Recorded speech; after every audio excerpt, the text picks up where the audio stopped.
सोचिए, क्या दया का सिर्फ एक छोटा सा काम किसी की पूरी जिंदगी बदल सकता है? यही वो सवाल है जिसके इर्द गिर्द घूमती है सेल्मा लाइगरलॉफ की क्लासिक कहानी द रैट ट्रैप। ये कहानी हमें ले चलती है स्वीडन की लौह खदानों की एक कठोर दुनिया में और हमें इंसानियत के बारे में एक बहुत ही जरूरी सबक सिखाती। तो देखिए, इस कहानी के सेंटर में एक बहुत ही सरल लेकिन गहरा फलसफा है। वो ये है कि ये पूरी दुनिया असल में एक बड़ी सी चूहेदानी है बस, और दुनिया की सारी अच्छी चीजें जैसे पैसा, खुशी, खाना, घर, ये सब सिर्फ एक चारा है जो हमें फंसाने के लिए रखे गए हैं। और यही जो एक निराशावादी सोच है ना, यही इस पूरी कहानी का बेस बनाती है। तो इस फेरी वाले की जो यात्रा है उसे हम 5 खास हिस्सों में देखेंगे। पहला है जालों की दुनिया, फिर लालच का शिकार, उसके बाद एक अजीब पहचान, फिर आता है दया की शक्ति और आखिर में चोर से कैप्टन तक। चलिए देखते हैं कि यह सफर कैसे आगे बढ़ता है। चलिए शुरू करते हैं पहले खंड से, जालों की दुनिया। तो आखिर कौन है वो इंसान जो इस कहानी के बिल्कुल सेंटर में है?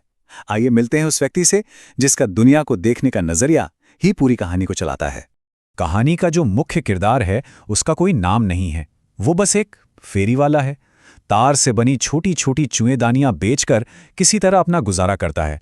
उसकी जिंदगी बहुत मुश्किल है, गरीबी और निराशा से भरी हुई, और इसी वजह से उसे पक्का यकीन हो गया है कि यह दुनिया एक बहुत ही बेरहम जगह है। और मजे की बात देखिए, दुनिया को एक जाल की तरह देखने का ये जो ख्याल है ना, ये उसे एक अजीब सा सुकून देता है। वो उन लोगों के बारे में सोचकर खुश होता है जो इस जाल में पहले से फंस चुके हैं या फिर फंसने वाले हैं। मतलब ये एक तरह से उसका तरीका है अपनी तकलीफों से लड़ने का, दूसरों को भी अपने जैसा दुखी देखकर।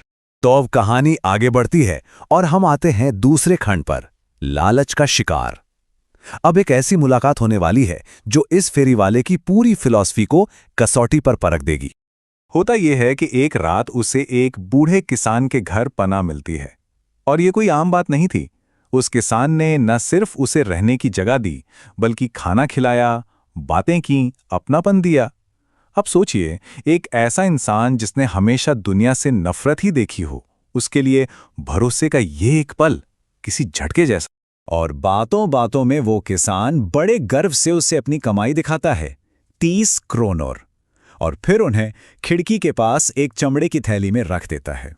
अगली सुबह फेरी वाला वहां से निकल जाता है, लेकिन कुछ ही देर बाद वो वापस आता है, खिड़की का शीशा तोड़ता है और वो 30 क्रोनर चुरा लेता है। तो देखिए, चारा सामने था और फेरी वाला लालच के आगे झुक गया। उसका अपना ही फलसफा उसी पर भारी पड़ गया। और जैसे ही वो पैसे चुराता है, जाल बंद हो जाता है। जो दार्शनिक दूसरों को जाल में फंसते देख खुश होता था, वो अब खुद ही एक जाल में फंस चुका है। वो जंगल में भटक जाता है, एक ऐसी जेल में जो उसने अपने ही लालच से बनाई है। चलिए अब तीसरे खंड पर आते हैं, एक अजीब पहचान। तो जंगल में भटकते हुए थका हारा ये फेरी वाला पहुंचता है रैमजू आयरन वर्क्स, और यहां उसकी एक बहुत ही अजीब और कहानी के लिए बहुत जरूरी मुलाकात होती है। वहां का जो आयरन मास्टर है वो उसे गलती से अपना कोई पुराना फौजी साथी कैप्टन वॉन स्टाले समझ लेता है, और फेरी वाला वो भी इस मौके को हाथ से जाने नहीं देता। वो इस गलत फहमी को दूर नहीं करता, सोचता है कि चलो शायद इसी बहाने कुछ फायदा हो जाए। और यहीं पर कहानी में दो बिल्कुल अलग नजरिए सामने आते हैं। एक तरफ है आयरन मास्टर और दूसरी तरफ उसकी बेटी एडला। आयरन मास्टर को फेरी वाले में एक ओहदा, एक कैप्टन दिखाई देता है, लेकिन एडला उसे सिर्फ एक इंसान नजर आता है।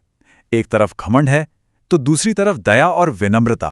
एडला की यही सच्ची दया और उसका भरोसा दिलाने का तरीका काम कर जाता है। वो उसे यकीन दिलाती है कि वो जिस आज़ादी से आया है उसी आज़ादी से जा भी सकता है। जहां उसके पिता का हुक्म काम नहीं आया, वहां एडला की विनम्रता ने फेरी वाले का दिल जीत लिया और वो उसके साथ जाने को तैयार हो गया। अब आता है चौथा और सबसे अहम खंड, दया की शक्ति। उनके आलीशान घर में जब दिन का उजाला होता है तो सारी सच्चाई सामने आ जाती है और कहानी अपने सबसे बड़े टर्निंग पॉइंट पर पहुंचती है। तो सवाल उठता है कि जब धोखे का सामना हो तो सही तरीका क्या है? आयरन मास्टर को जैसे ही अपनी गलती का पता चलता है, वो गुस्से से लाल हो जाता है। उसे लगता है कि उसके साथ धोखा हुआ है और वो पुलिस को बुलाने की धमकी देता है। लेकिन तभी एडला बीच में आती है। वो अपने पिता के गुस्से के सामने खड़ी हो जाती है और इस बात पर जोर देती है कि ये अजनबी क्रिसमस के लिए यहीं रुकेगा। वो याद दिलाती है कि उन्होंने वादा किया था, उसे क्रिसमस की खुशी और शांति देने का वादा, और अब वो अपना वादा नहीं तोड़ सकते। ये वाकई दया की ताकत का एक बहुत ही बड़ा पल है। और अब हम पहुंचते हैं कहानी के आखिरी खंड पर, चोर से कैप्टन तक। चलिए देखते हैं कि एडला की इस एक हरकत ने उस फेरी वाले को कैसे पूरी तरह से बदल कर रख दिया। अगली सुबह जब सब उठते हैं तो फेरी वाला वहां नहीं होता। वो जा चुका है, लेकिन जाने से पहले वो एडला के लिए एक छोटा सा तोहफा छोड़ गया है। और इस पैकेट में सिर्फ एक तोहफा नहीं है, बल्कि उसके पूरे बदलाव का सबूत है। उस पैकेट में एक छोटा रैट ट्रैप है, वो चोरी किए हुए 30 क्रोनेर है और एडला के नाम एक खत है। खत में वो लिखता है, क्योंकि आप मेरे साथ पूरे दिन इतनी अच्छी तरह पेश आईं, जैसे मैं सच में कोई कैप्टन हूं, तो मैं भी बदले में आपके साथ अच्छा बनना चाहता हूं, जैसे मैं एक असली कैप्टन होता। ये दिखाता है कि एडला की इज्जत ने उसे बेहतर इंसान बनने की ताकत। और खत के अंत में वो अपना नाम नहीं लिखता, वो हस्ताक्षर करता है, कैप्टन वॉन स्टाहले। अपने इस आखिरी काम से वो सच में वो इंसान बन जाता है जिस पर एडला ने यकीन किया था, और आखिरकार वो अपनी बनाई हुई निराशा और चोरी की जुएदानी से आज़ाद हो जाता है। तो इस पूरी कहानी से हमें क्या सीखने को मिलता है? पहली बात, ये दुनिया हमें दौलत और शोहरत का चारा दिखाकर फंसा सकती है। दूसरी, असल में हमें अकेलापन और हमारी नेगेटिव सोच फंसाए रखती है। और इसका हल क्या है? हल है बिना शर्त की दया और सहानुभूति, जो किसी भी इंसान के अंदर की अच्छाई को जगा सकती है।